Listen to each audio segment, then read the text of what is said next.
Isa pong mapagpalang umaga naman po sa inyong lahat mga sambayanan karerista. On the air po tayo upang ihatid po sa inyo ang ating mga giya, lalo na ngayong araw na to, July 21, 2024, Linggo, sa pagdaraos po ng 2024 third leg Triple Crown Stakes Race, Piracrom Hopeful Stakes Race for 2024, at 2024 Piracrom 3-year-old locally bred stakes race, at gayon din naman po ng National Disability Rights Week.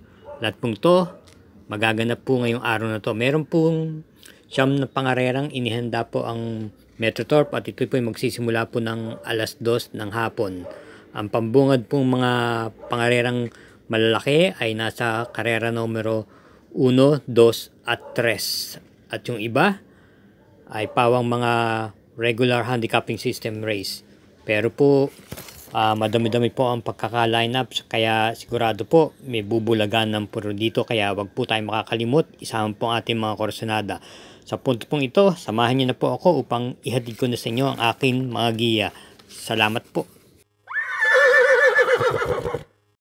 Karera numero 1, post time 2 o'clock p.m. Starts ng first winner take all, races 1 to 7. Distance 2,000 meters. Ito po ang 3-year-old locally bred stakes race for 2024. At kinabibilangan po ito ng 8 kalahok dito.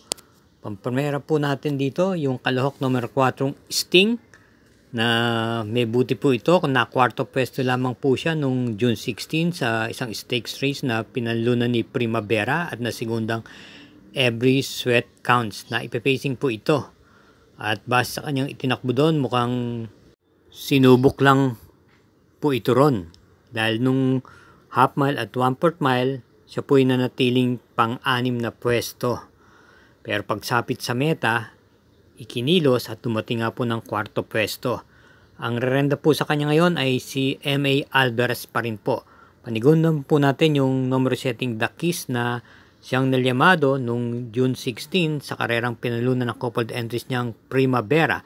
Ito po ay hindi kinakitaan ng buti sa laban na yon, at dumating lamang po ng 9 na pwesto.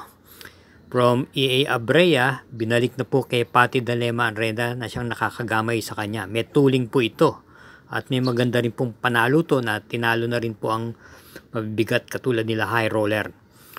Atin naman pong panersera rito yung numero 1 Every Sweat Counts na may angkin tuling. Ito'y na segunda pwesto nga nung June 16 sa karerang iyon na pinagwagian ni Primavera. Papatubayan sa pagkataon ito ni JT Sarate. Kaya para dito sa karera numero 1, pamprimera, yung numero 4, panigundo, numero 7, panersera, numero 1. Karera numero 2, may distansyang 2,000 meters. First Big 5, races 2 to 6, ang 2024 Piracrom Hopeful Stakes Race. Ito po ay merong 8 mga bigating kalahok din dito. At ang ating pong nagpiling pamprimera rito ay yung kalahok numero 5, Wall 359. Ito ay na-scratch po noong June 16 sa isang stakes race na pinagwagian ni Still Somehow. Pero bago ron, ito po ay may mga impresibong panalo sa isang ginanap din na stakes race nung buwan ng Mayo. Kaya sa tingin ko, siya na rin po malyalimar rito. Isa pong derimati ito, at ibinalat na po kay PR Dilema ang renda ang nakakagamay sa kanya. Panigunda naman po natin dito yung kalahok numero 1 Boss 1 na nagpakita po ng buti. Ito po may angkin tuling na tersera lamang siya noong June 16 sa isang stakes race na pinagwagian nga po ni Still Somehow, at ang rerenda po muli ay si LF De Jesus.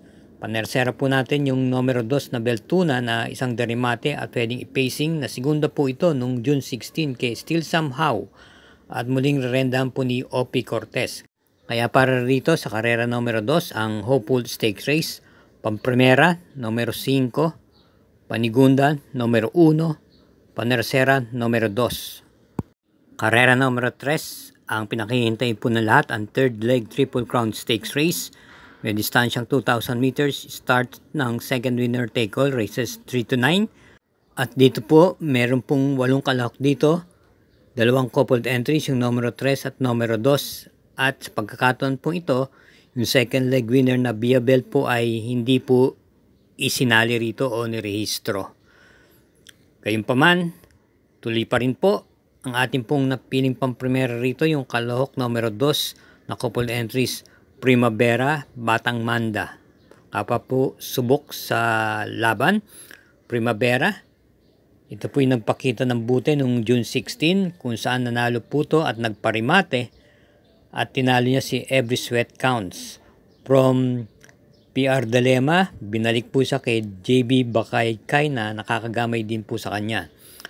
At yung coupled entries niyang 2A Batang Mana na 2 beses mong biguan na dumating sa first leg at second leg ay dumating lamang po ng pang-anim na pwesto. Doon din sa June 16 na pangarera kung saan ang nanalo po ay si Viabel nga po doon sa second leg ng Triple Crown.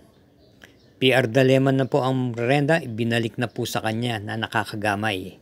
May angkin tuling din at naipipacing.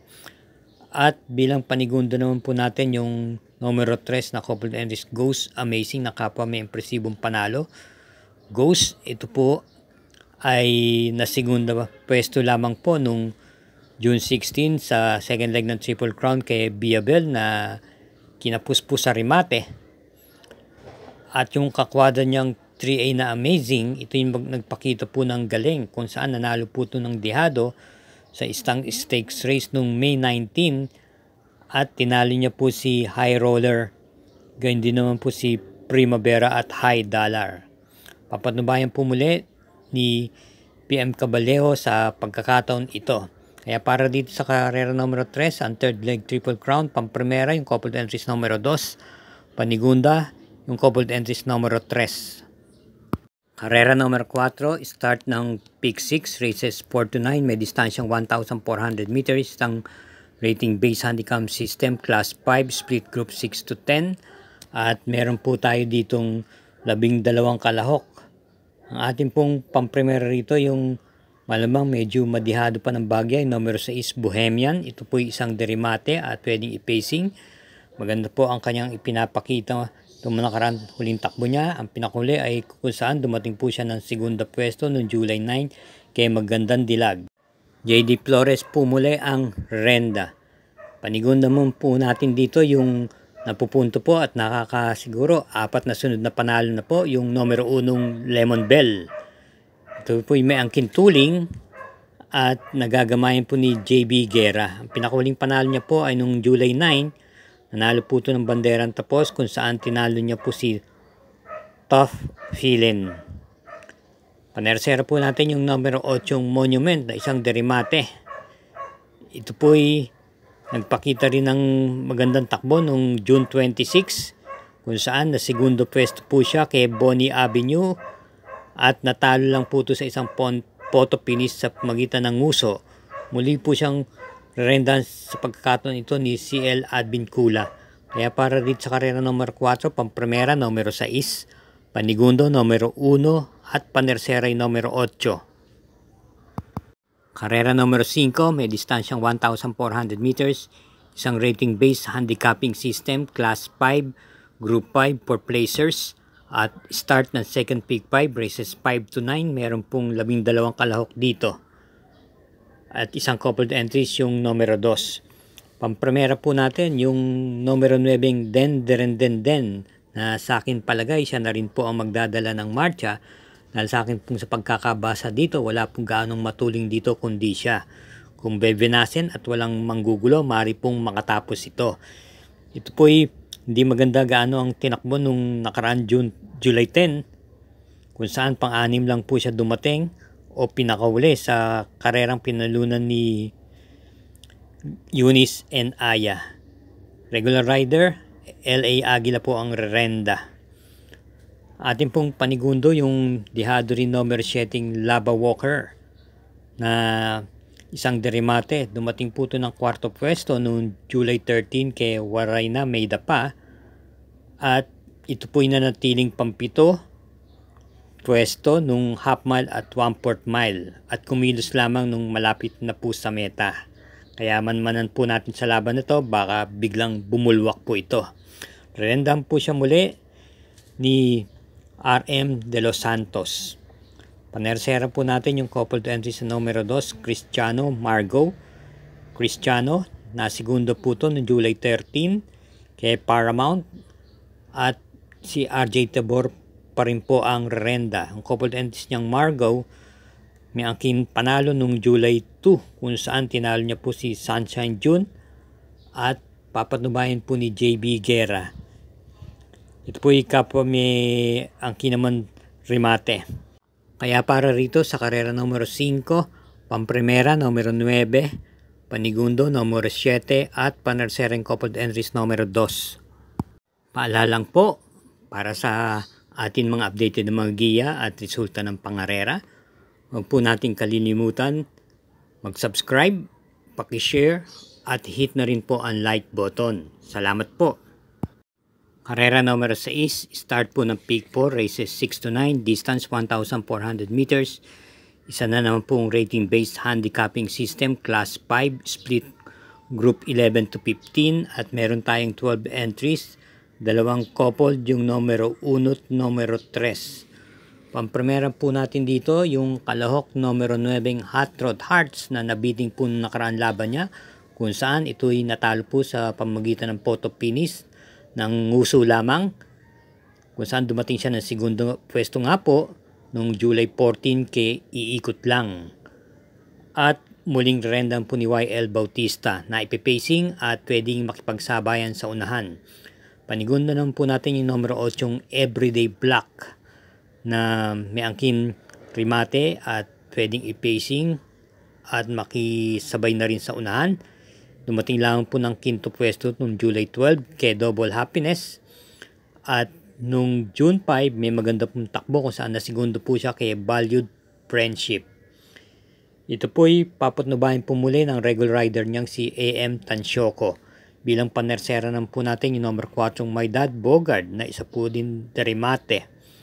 Maganda po ang kanyang tinakbo nung July 14 kung saan na tersera pwesto po siya kay iikot lang at muling rendahan po ni JB Ponce. Kaya para dito sa karera numero 6, pamprimera numero 9, panigundo numero 8 at panersera yung numero 4. Karera numero 7, may distansyang 1,400 meters, isang rating-based handicapping system, class 4, group 28 to 33. At meron ditong 11 kalahok dito.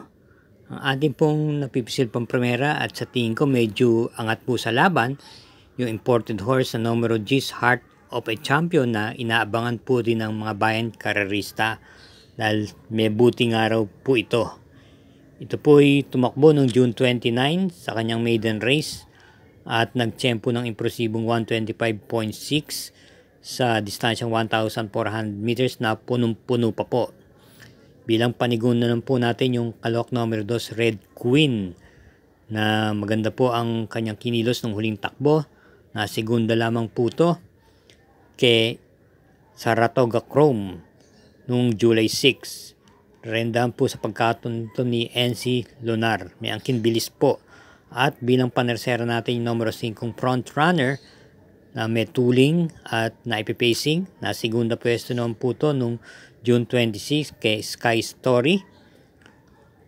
At muling rendahan po ni JR De Ocampo. May natala pong panalo to nung June 11 kung saan tinalo niya po si Runway 10 at nagtiyempo rin po ng impresibong 125.8 sa distansyang 1,400 meters. Kaya para dito sa karera numero 7, pamprimera numero 10, panigunda numero 2 at panersera numero 5. Karera numero 8, penultimate race. May distansyang 1,400 meters, rating-based handicapping system, class 4, split group 22 to 27, 11 entries. Isang coupled entries yung numero 6. Pamprimera, yung numero 11, Stay Funny, na nasigundo po noong July 7 kay Superformer. May takbong pwedeng sabay sa unahan at i-pacing at muling rendahan po ni CS Pare Jr. Ito ay isa rin pong imported horse. At panigundanan po natin yung numero 1 Superformer na nanalo nga po nung July 7 kung saan tinalo niya po si Stephanie at Elegant Lady. Ito po yung may angkin remate at muling rendan AR Villegas. At panerseran po natin yung dihadong numero G Stop Tiger na papatnubayan po ni M.A. Alvarez. Ito po ay nanalo nung July 3 kung saan tinalo niya po si BG at yung kabayong Hinebra.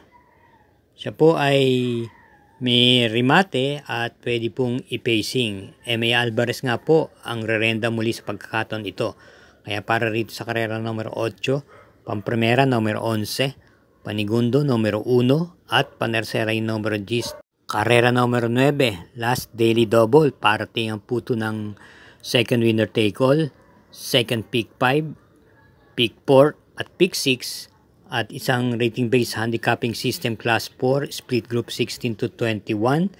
May 11 entries. Pampremera yung numero 4 Bada Bing. Ito po may angkin tuling at maganda po ang kanyang itinatakbo sa kanyang mga huling laban. Ang pinakahuli ay na kwarto pwesto po siya noong July 14 kay Golden Sunrise at Full Combat Order. Ito po ay papatnubayan muli sa pagkakataon ito ni CP Henson. Bilang panigunan po natin yung numero 11 Family Affair na gagamayan po ni Opie Cortez. May remate. Pagpatunay ito nung nanalo po siya nung July 5 sa magitan ng isang remate at tinalo niya po si High Honors Everyday Black. At panersera po natin yung numero 5 Mythic Leila na isa pa rin pong may malakas na bulusok pagdating sa meta. Ito yung may takbong kung saan na kwarto pwesto po siya noong July 13 kay Work From Home. At rerendahan po siya muli ni BJB Galleta na nakakagamay po sa kanya. Kaya para dito sa huling pakarera, karera numero 9, pampremera numero 4, panigundo numero 11 at panersera numero 5. Thank you again for watching mga sambayan karerista at masugid na sumusubaybay sa Mangkelos TV YouTube channel. Ingat po sa ating pag-uwi at hinay-hinay po sa ating paglilibang. At paalala, gabay lang po ito. Inyo pa rin Corsonada ang siyang masusunod pagdating sa takilya. Good luck po at mabalos!